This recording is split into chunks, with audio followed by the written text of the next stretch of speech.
Hello.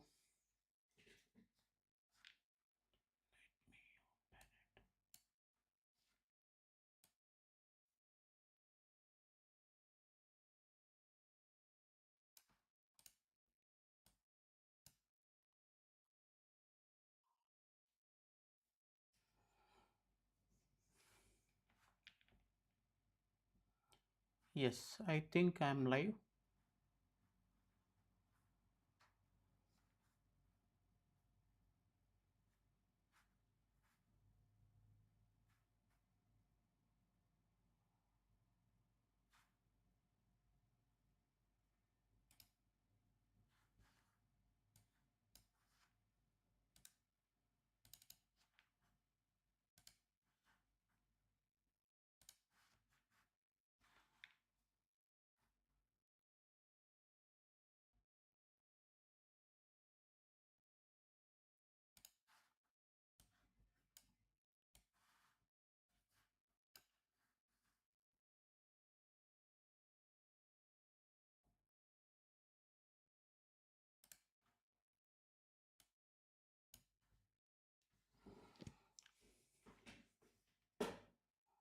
Okay.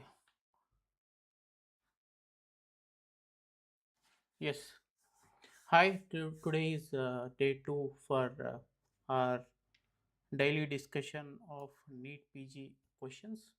As promised, we have put around 20 questions in our group. You can see the group here. It's Medaffin ecosystem Telegram channel. The daily drill is simple. We will keep on adding MCQs, which are mostly image based, long form questions, which are slightly harder rather than memory based, and video based questions into the Telegram group at every half an hour. And we will allow users to vote on them and to select the options. And at 7 p.m. every day, we will discuss what has been put in the Telegram group, and what is the majority what is the major option which was selected for each question, and the explanation for each question. So the discussion will not last longer. It is very a short discussion, most probably somewhere around 40 to 45 minutes, because only 20 questions, right? So without further ado, we will start our today's discussion. So before we start, this is our Telegram channel. If you are new to our channel, we will be doing this for another coming 32 days, right? Today is 32nd day. I mean, 31 more days we will be doing it. In this channel, we will not be selling any program. We are not advertising anything. It is purely for the NEET PG um, MCQ discussion, especially when there is a lot of changes in NEET PG pattern for 2026.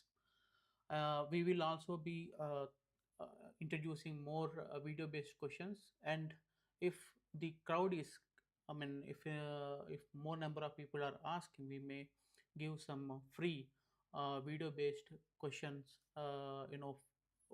module where they can just see the questions, test their knowledge on video-based questions by themselves. Okay, so these are the rules like I have mentioned. Every day it starts at 8 a.m. Every 30 minutes we'll keep one post which is a poll. Uh, at 5:30 p.m. all the last question will be posted. Exactly 6 o'clock we will close the poll. We will close you to give your answers, like the poll will be closed, and at 7 p.m. every day we will be discussing what questions we have posted.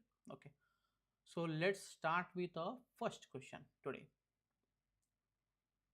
A chronic alcoholic patient presented with abdominal distension, swelling of legs, and reduced urine output. Serum creatinine was 1.6 mg per 100 ml. What is the next line of management in this patient? Okay, so I just want to know how many people are watching this stream. If anybody is watching, can I get just hi or any reactions? It will be encouraging for me.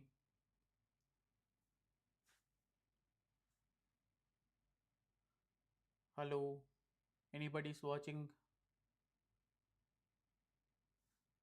Yeah, we'll wait anyway. There will be small delay. Okay, the options are methylprednisolone.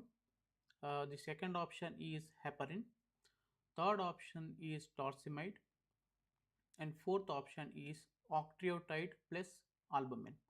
Total six NEET PG aspirants or medicos has given the answer, and everyone has given the same answer. That is option 4, that is octreotide plus albumin. Okay, so let's get to the answers. Why the option A, B, C are not the answers, right?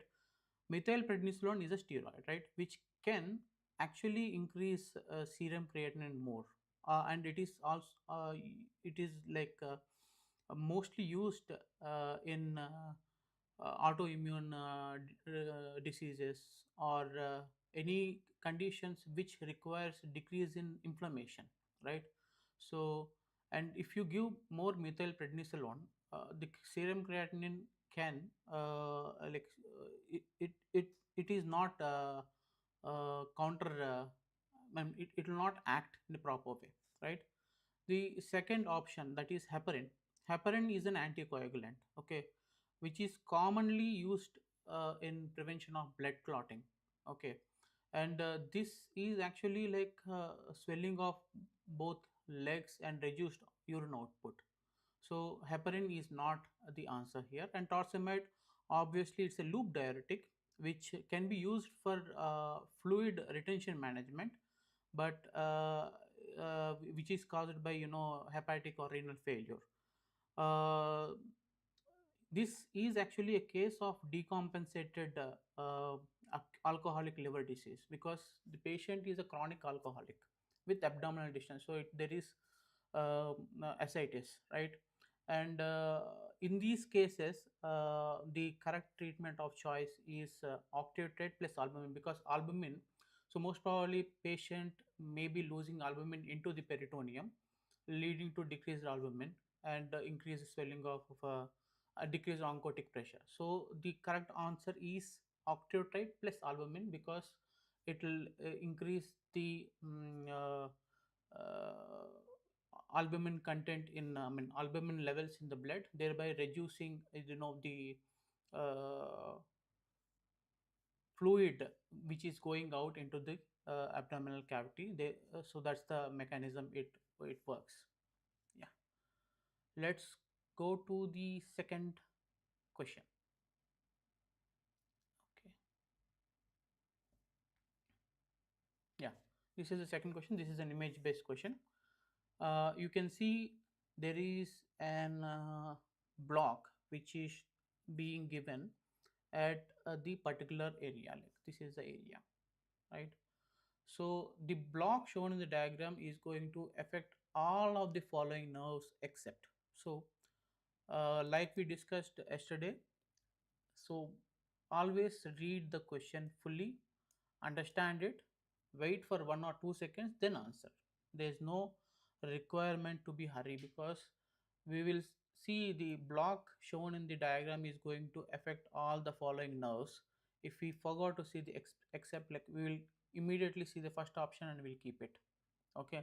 So here also, like we can see, the students have kept around inferior alveolar nerve as like two members have kept that, and one has kept mental nerve, and that's about like 33%, 17%, and 50% has kept the option buccal nerve as the answer, and the answer for this is actually the buccal nerve, right?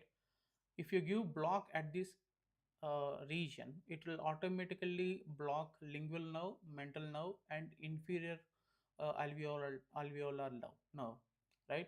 Buccal nerve is actually like it gives supply to the mucosa and area of the buccal cavity.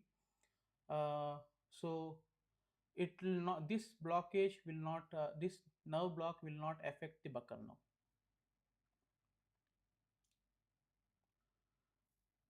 So it is actually called Go Gates block. It's a type of local anesthesia, and the correct answer is buckle. Now let's go to the third question. Let me open it. Yeah. Okay. Anybody in the who is anybody there in live watching live? A just hi will be good. If you want to answer, you can also answer A, B, C, D. That will be great. A known case of mitral stenosis presented with breathlessness and chest pain in her early 20s. On examination, the pulse was irregular, and on echocardiography, no thrombus was found. The best agent to prevent future thrombotic event is. This is a classic case of atrial fibrillation. It is like irregular, and she is in her early 20s, right? And the other examination finding which they have mentioned is echocardiography, right? In echocardiography there is no thrombus. It means she currently don't have any thrombogenic event which is happening inside her heart.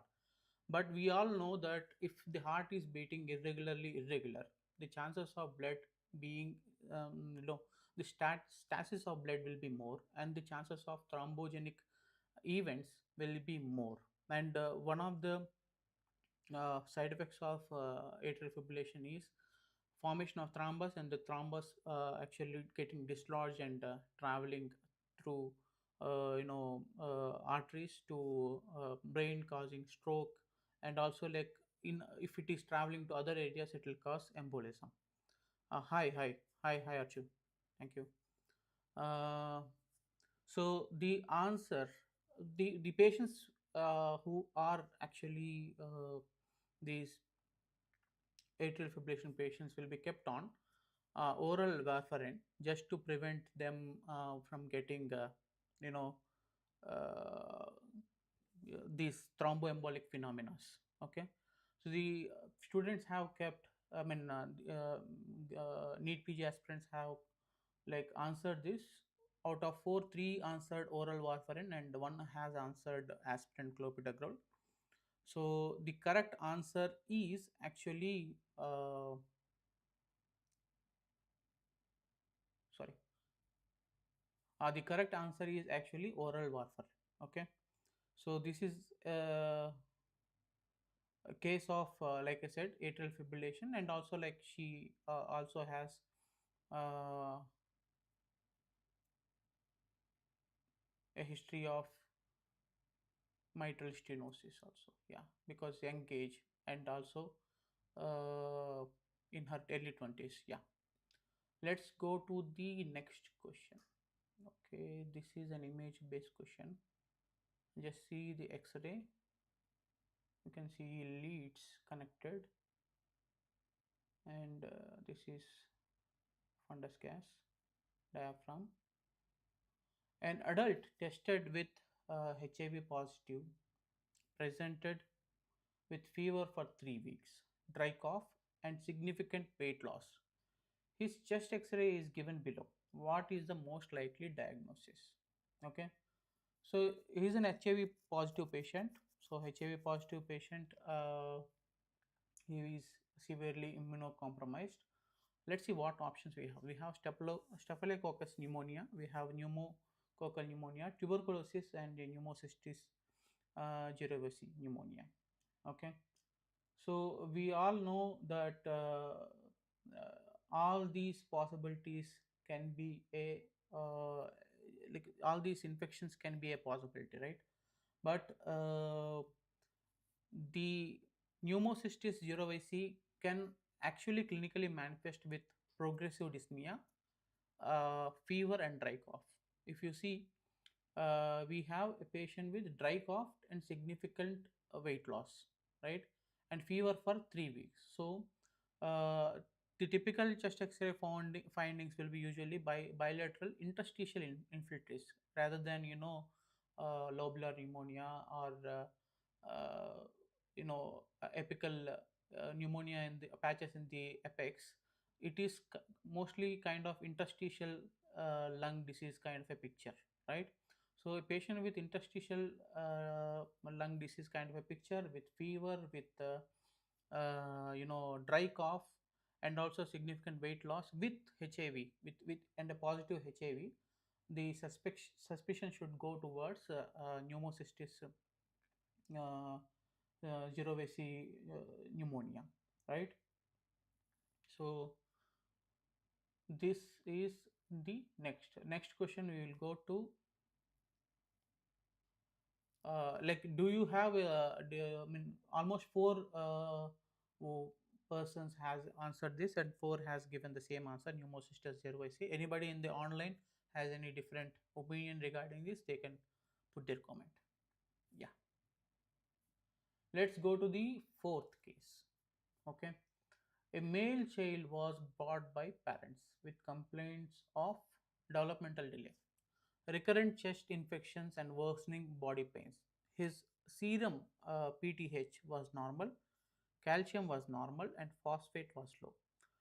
No response to vitamin D. The probable diagnosis is. Uh, Anybody in the chat can answer this? We have four options. One is X-linked hypophosphatemic rickets. Option 2 is nutritional rickets. Let's say option B. Option C is vitamin D dependent rickets type 1. Option D is vitamin D dependent rickets type 2. Any answer for this?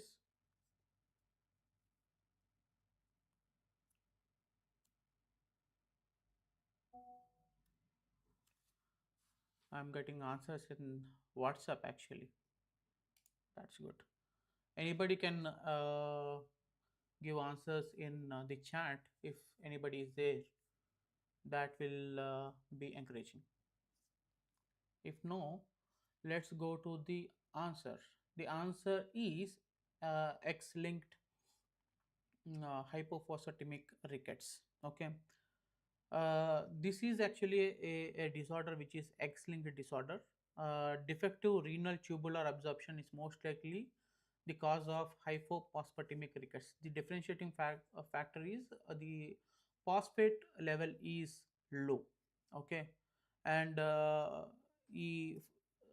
the other thing which is there will be an increased excretion of phosphate in the urine.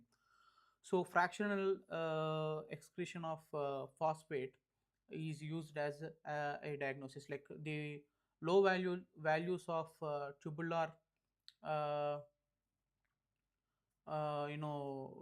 reabsorption of phosphate can result in loss of this phosphate.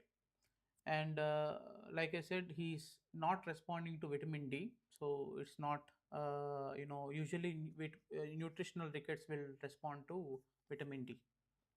Yeah, thank you very much. Yes, answer. Let's go to our next question. A 17-year-old girl presented with primary amenorrhea. On examination, she has no pubic hair, no axillary hair, and a well-developed breast. Her height was 155 centimeter. The investigations revealed an absent uterus, fallopian tubes, and ovaries, and bilateral inguinal masses were felt. The most likely diagnosis would be, okay. So we have four options. PCOS usually will have all the things like uterus, fallopian tubes. Only thing is like ovaries will have cyst. Okay, Turner syndrome. Uh, we Turner syndrome is usually a genetic condition where the female will have only one X chromosome. Okay, they will have underdeveloped ovaries, and however, they like they don't show these other features like absent uterus and absent fallopian tubes, right? So these are the things. Then the other question is hypergonadotropic hypogonadism. So these will have elevated levels of gonadotropins, right? The investigations, wait, yeah, yeah. So these will have elevated levels of gonadotropins, and it is not typically associated with absent ovaries. Ovaries will be present, right? Uh, so this is the reason why A, B, C options are not correct. So what is this complete AIS? Complete AIS is like androgen insensitivity syndrome. Okay, where it's a condition in which body is unable to respond to androgens, okay, male sex hormones, due to mutation in androgen receptor gene on chromosome X. I mean, this results in development of female external genitalia and breast, but absence of an uterus and fallopian tubes and ovaries, right? Uh, Usually, they will be assigned as a female at birth, because the development is more of female, but they have this when they grow up, when they develop these breasts and everything, but they will not they will not get menstruation, right? So and the testis will be undescended, and most probably there will be the reasons for this particular reason, bilateral inguinal masses. Okay, that is the reason why uh, these like persons who are affected with this particular syndrome will have undescended testes, and like external I mean, physiologically they have a female uh, female developmental things happening. Okay, let's go to the next question. A 25-year-old male had a road traffic accident and his spinal vertebra has an injury. On investigation, it appears that the dorsal column of spinal cord was hit from lateral side. Which of the following would be affected in this person? Okay, we have four answers. I mean, four people have answered this or selected an option. One is ipsilateral leg, the second is like three people have answered it as ipsilateral arm, right? And the other is contralateral thigh, and the other option is ipsilateral thigh. Okay. So if you go to the answer is option B, ipsilateral thigh. The patient had a road traffic accident and vertebral injury. The lateral aspect of dorsal column, that is posterior column of this spinal cord, has been affected. Dorsal column and medial lemniscal pathway is an ascending sensory afferent pathway which carries like fine touch, vibratory sensation, and proprioception. Okay, nerve fibers associated with these sensation will ascend ipsilaterally. Usually, it will ascend ipsilaterally on the same side, and in dorsal column of the spinal cord to the in the dorsal column of spinal cord to the brain, especially to the medulla. The fibers from the sacral and lumbar regions, that means like from lower limbs and lower part of the body, usually these will be usually positioned in the medial side. So you can just imagine, like when it is coming from the ground, it usually they will join like this, it will be medial, and anything which is coming up above will be adding to it. Like let's say, if you take this as left side, from the lower limb it is coming, right? When upper limb nerves are being added, they will be added laterally to these lower limb nerves, right? So if the damage has happened on the lateral part, usually the effect the result this will result in injuries which cause nerve damage to the nerves which are supplying to the upper parts of the body rather than medial parts. If the injury has happened medially, then the lower part will be the first thing which will be affected. Okay, so we have the answer, like it is ipsilateral arm, not the thigh. So thigh is completely taken, and leg. So the odd one out here, we can say like the odd one out. The odd one out is actually arm. all the other things are actually lower limb area, so it is easy to also exclude and answer.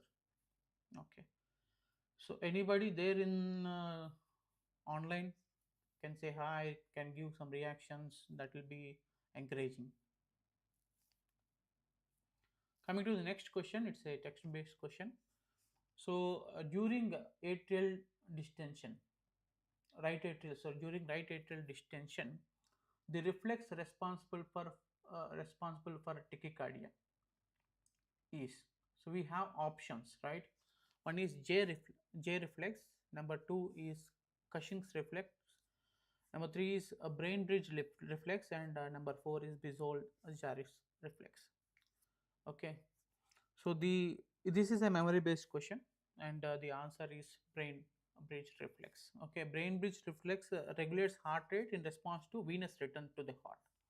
Okay, so when blood is returning to the heart, it will usually come to the right atrium, then right ventricle, then it will go to uh, through pulmonary arteries to lungs, then from there to left atrium, then ventricles, then to the different parts of the body, right?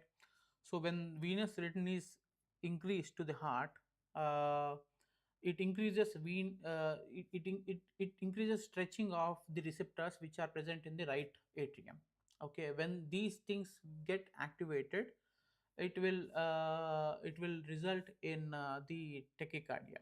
Okay, it increases the firing rate of vagus nerve, which usually you know yeah, which usually like decreases the heart rate. But however, in response to increased firing of vagus nerve, the heart rate increases instead. Rather, this is known as brain bridge reflex, which helps in maintaining cardiac output by increasing heart rate in response to increased venous return.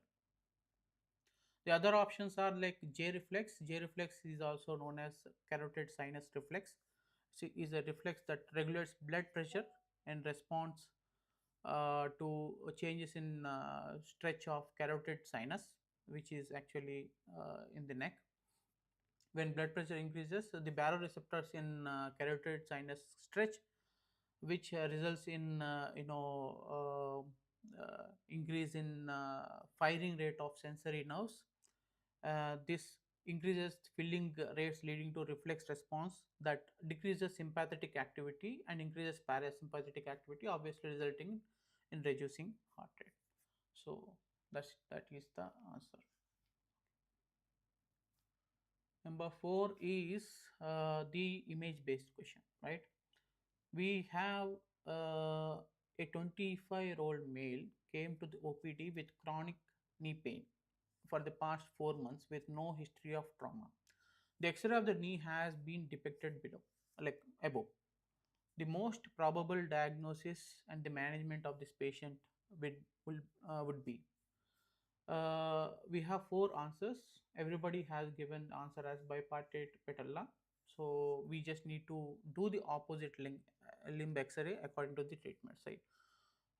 First is 0%. I mean, if you go by option, we have four options. Like one is patellar fracture, the, and for the treatment of that, you need to do cylindrical cast. Um,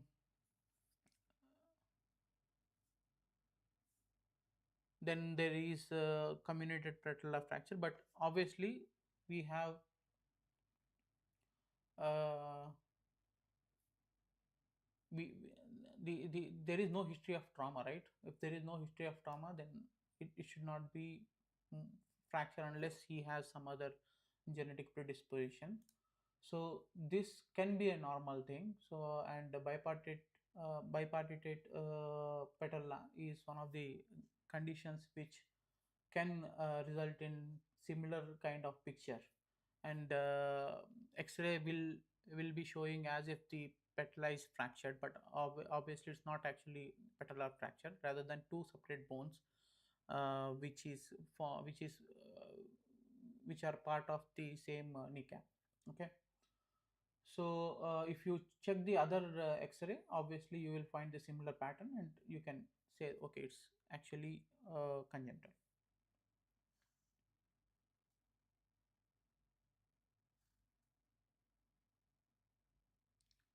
It is roughly seen in 2 to 3% population. Coming to the fourth question, it's an image-based question. You can see there is discoloration in the back of the neck, and this is a very common feature. It's called acanthosis nigrus. A male patient with a body mass index of 30 kg per meter square presents to you with a lesion on the neck as shown below. Which of the following condition is he mostly likely to be suffering from? Hypothyroidism. Hypothyroidism can result in increased weight. Then second is metabolic syndrome. Then Addison's disease and hyperparathyroidism. Okay.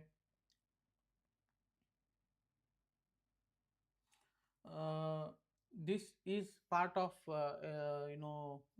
like if you find a patient with similar kind of picture with skin tags, and also blood investigation showing elevated triglycerides and all these things with along with obesity, I mean this can be considered as a metabolic syndrome, and people with metabolic syndrome can uh, can get into can become diabetics and hypertensives over a period of time.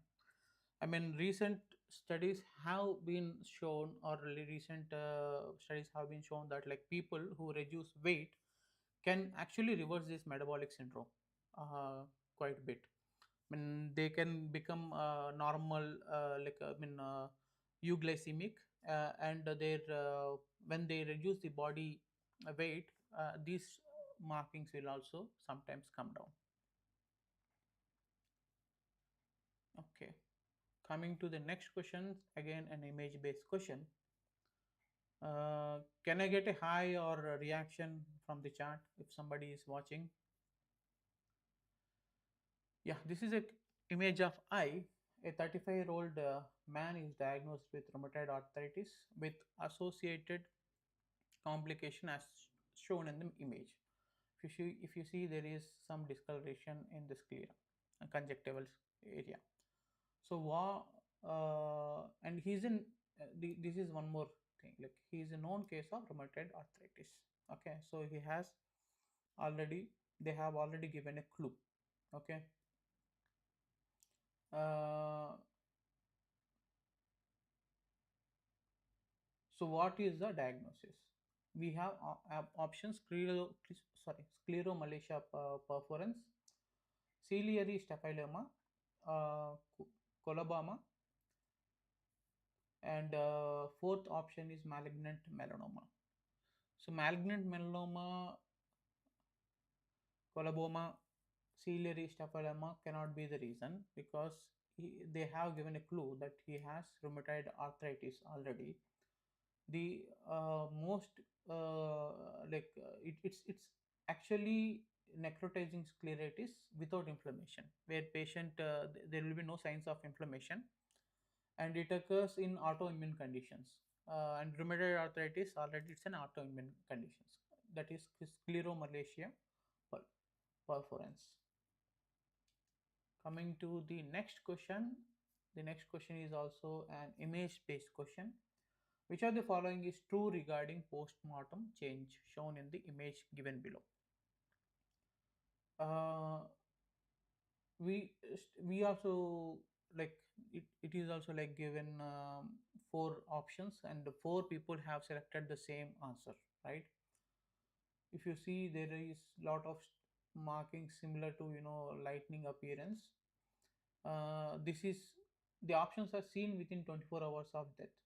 Okay, due to self hemoglobin accumulation, due to aseptic non-bacterial cause, it is associated with a case of electrical shock. Okay, and four like individuals have given the same option, and it is like self hemoglobin. Okay, usually uh,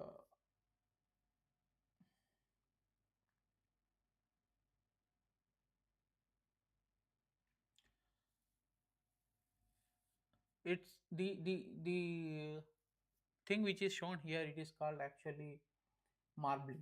Okay, it is seen when the vessels, blood in the vessels gets hemolyzed, and to release self meth hemoglobin, which stains the blood vessel walls and adjacent tissues, giving as if a, a look of marble.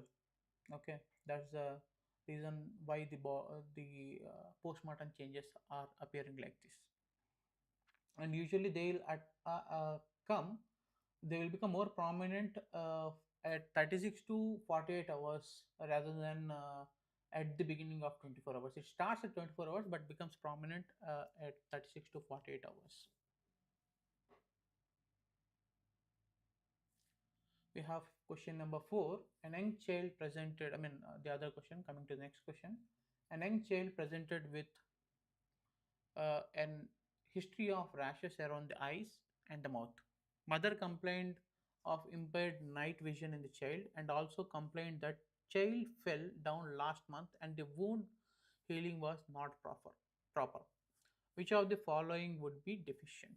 Okay, if you look at the options, we have four options. One is copper, number two is zinc, number three is cobalt, and number four is selenium.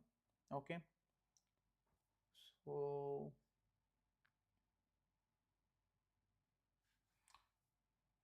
we have four aspirants given answer as zinc, and it is zinc. Zinc deficiency will lead to impaired night vision, because zinc is very important in metabolism of vitamin A. So if zinc is not there, vitamin A will not get metabolized, and that can result in these symptoms of night vision problems, right? And it is also it is required for synthesis of retinol binding protein, that is RBP, uh, which is necessary for transport of vitamin A. Okay. uh, if you check the vitamin A levels, they will be normal, but because the vitamin zinc is not available, or zinc is deficient, these patients will have functional deficiency of vitamin A rather than true deficiency. Okay. These patients usually, like, zinc treatment along with vitamin supplementation usually reverses all these symptoms. Let's go to the next question. A TSH level of more than 100 uh,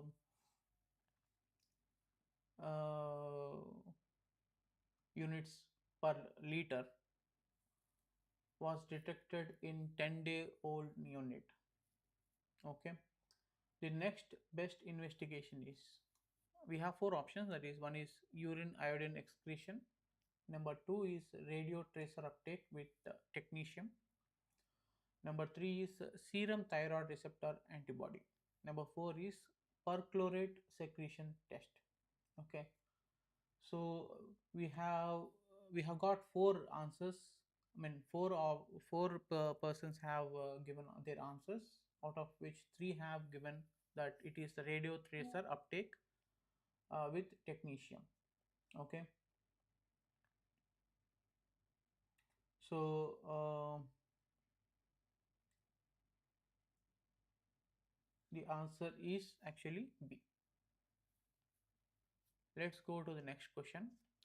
A 17-year-old girl comes to emergency department after consuming 50 tablets of aspirin. So it's a case of suicide attempt.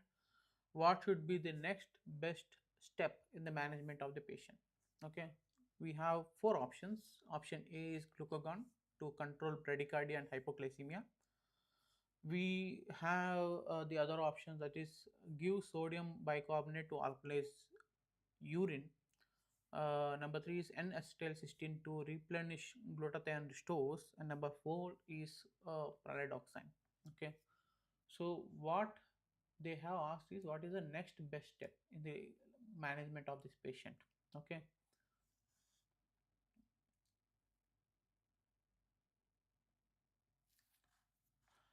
So this the next best step as per you know the scenario is to give sodium bicarbonate so that like urine will become alkalinized, and this alkalination will help in removal of aspirin. Okay, and this has to be given along with D5, right? Sodium bicarbonate has to be given intravenously along with D5 so that the urine will become alkalinized and aspirin can be excreted faster.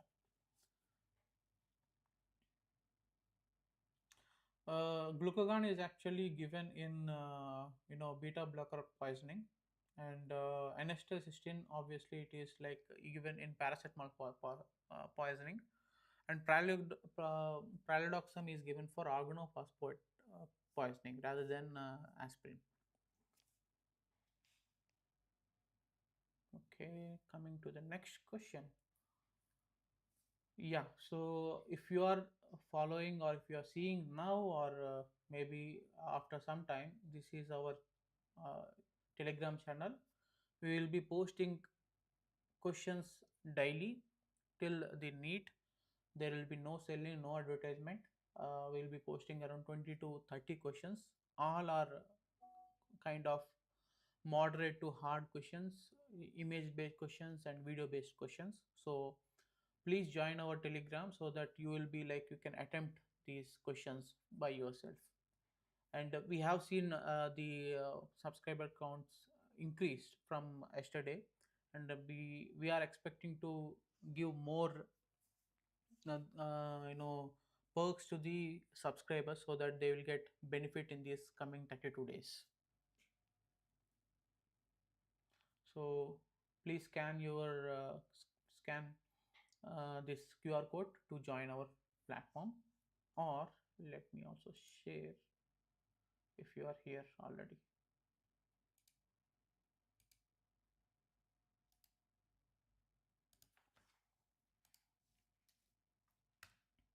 So I have put the in the chart also our channel link. You can just click on it and join our channel.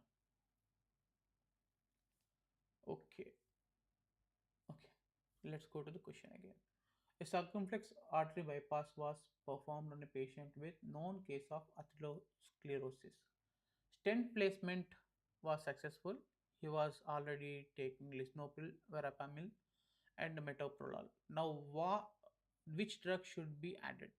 Okay, so we have options: PDE5 inhibitor, P2Y12 receptor blocker, direct oral anticoagulant, and PDE3 inhibitor. Okay, so what is the answer? Okay, so four persons have given their answer as P2Y12 receptor blocker, and one has given an answer as PDE3 inhibitor. Okay, uh, so the answer is P2Y12 inhibitors. Okay, these are actually uh, antiplatelet drugs.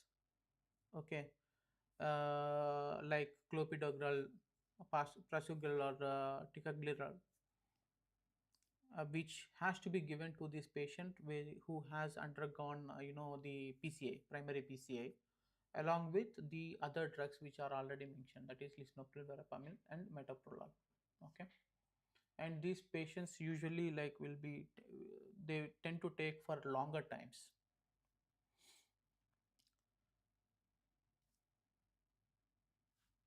Let's go to the next question. Uh, Now we have a community medicine question. In an urban area in the state of Madhya Pradesh, a primary gravida goes for institutional delivery after being motivated by an ASHA worker. What are the benefits they will receive in terms of money, right, under Janani Suraksha Yojana? Okay, so Janani Suraksha Yojana, the compensation which is given in the form of money differs in different states, and also in the state differs from urban area to rural area. Okay, so In rural area, usually the mother will get somewhere around 1400, and asha worker will get around 600. Okay.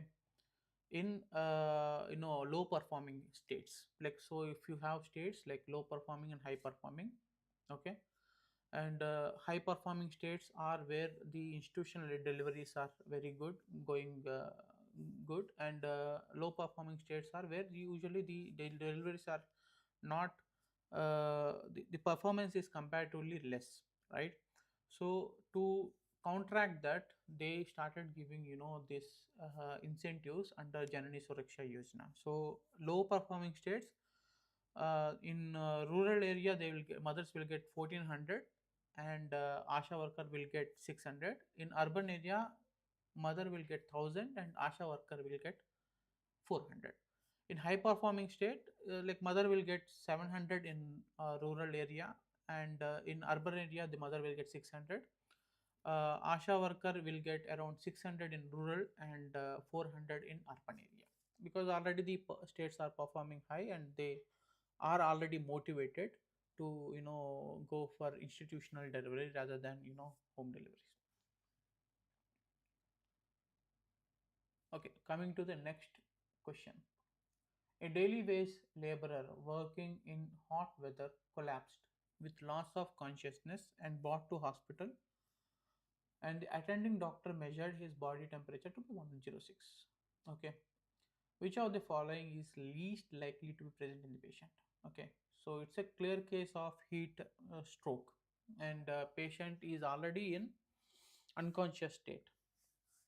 His body temperature is high, so obviously, because he is in severe shock, there will be hypotension.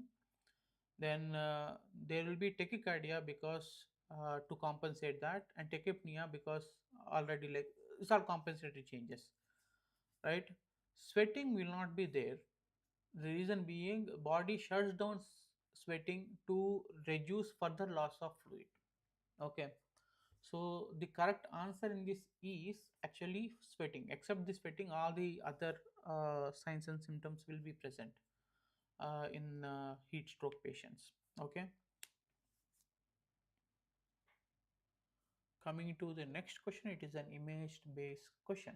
Okay, a colonoscopy of an elderly patient revealed brownish pigmented lesions as shown below.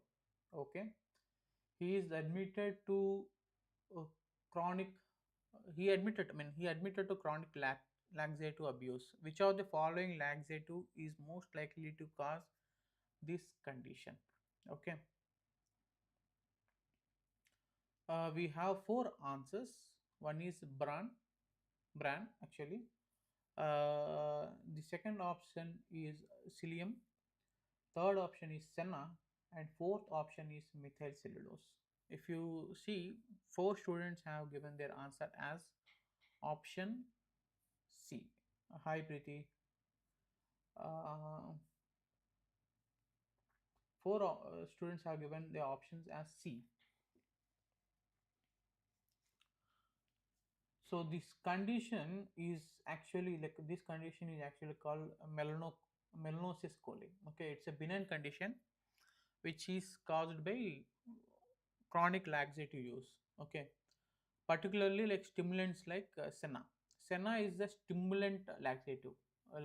Chronic use, one of the chronic use of this senna will result in this accumulation of melanin in macrophages in the colon, and which results in this particular melanosis coli picture in colonoscopy. So the answer is senna. I think we reached last question, and this is an video based question. I don't know whether you can see. Let me, yeah, if you can see the video.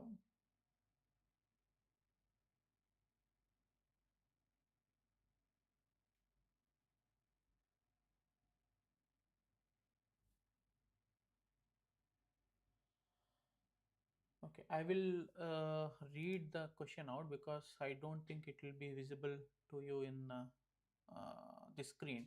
A 19-year-old male patient present to ER. He states his pain started yesterday as a dull, vague ache around his belly button, but has now localized to a sharp, intense pain in his right lower quadrant.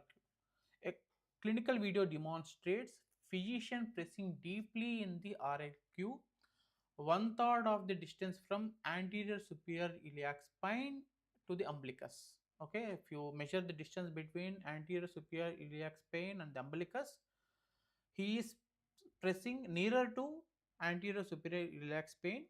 I mean, if you divide that line, imaginary line, into three parts, he is pressing nearer to the like first part of that line. Okay, and when he releases, I mean, he presses, and when he releases, suddenly the patient is experiencing pain.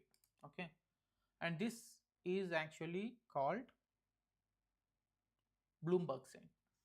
Okay, uh, why it is happening? Because uh, the when you press your when you press and release, if the peritoneum of the uh, parietal abdominal wall is already irritated by infection, let's say peritonitis, the stretching and releasing causes the pain. Okay, so we have four options. One is initial somatic pain from abdominal wall, transition to visceral pain. That is like there is a somatic pain and it is transferring to abdominal wall from the sorry, it is the somatic pain from the abdominal wall is transition to visceral pain. Actually it's an opposite. Patient has pathology in the viscera, that is appendix is inflamed and it is appendicitis. The covering surrounding the appendix is actually visceral peritoneum, it's already affected, right? So the first option is wrong. Second option is irritation of the diaphragm, referred pain via phrenic nerve. Obviously this is actually way down, diaphragm is way up. If there is any irritation, the diaphragm of irritation of the diaphragm will be caused by something which is related to either liver or spleen or lower part of the lungs. Okay. Yeah. Hi Anita. Yeah. Hi. Thanks Freddy. So the third option is initial visceral pain transition to somatic pain from parietal peritoneal peritoneum irritation. So this is the correct answer, obviously. So three people has answered this and three has corrected answered correctly, and this is actually Bloomberg side. And there is one more sign called Rosewing sign, where to find out if the peritoneum is really affected, when you press opposite to the like right iliac fossa, if you press and release, you get pain. That is actually Bloomberg sign. If you press in left iliac fossa and you are experiencing pain in right side, it's actually Rosewing sign. Okay, yeah, that's it. Today we have completed, and yeah, whoever is watching this, if people are watching this and if they want to participate in this channel, this is our this on the top right corner is our QR code to the channel. What we promise is we post around 20 to 30 questions every day. There will be no advertising, no selling of products, purely for NEET PG currently. And we are seeing good response rates over a period of time, and most of the times we will be posting only moderate to hard questions, image based questions, and video based questions. And we are also planning to uh, post more video based questions in coming days. And we are also developing a free module so that people in the Telegram channel can use that module, which is given free. Obviously they can test the video based questions. We will be posting somewhere around 150 to 200 video based questions in one module. All they have to do is just be part of this Medaffin ecosystem community. If I am not wrong, our team is already preparing. I mean, team means like we have a multidisciplinary team who are working day in and day out to gather very good video based questions. And in In 1 week we will be posting somewhere around like 180 questions module, so people can practice and be confident for the exam which is coming up on August 30. uh, the everyday drill will be same. We'll post the questions. You can give your answers during the questions, and every half an hour we'll be posting. If you can see, from yesterday we have posted somewhere around 42 questions, and tomorrow we'll post another 20 questions. Day after tomorrow we'll post around 30 questions. So lot of activity is going to happen, and if you follow this channel itself, this Telegram channel itself, in coming 30 days it will revise lot of topics for you, like just by looking at this and just by following the live streams and all, right? So just by listening, maybe you will have something in your memory, and that may help you in getting some one or like 4 marks, like either to avoid and not getting negative marks, or get 4 marks just by listening to these conversations. And we'll try to make sure that it will be more productive for members. Yeah, so once again, please scan this QR code, be part of our Medaffin ecosystem Telegram channel, and yeah, get benefit from these 30 days. Okay, thank you.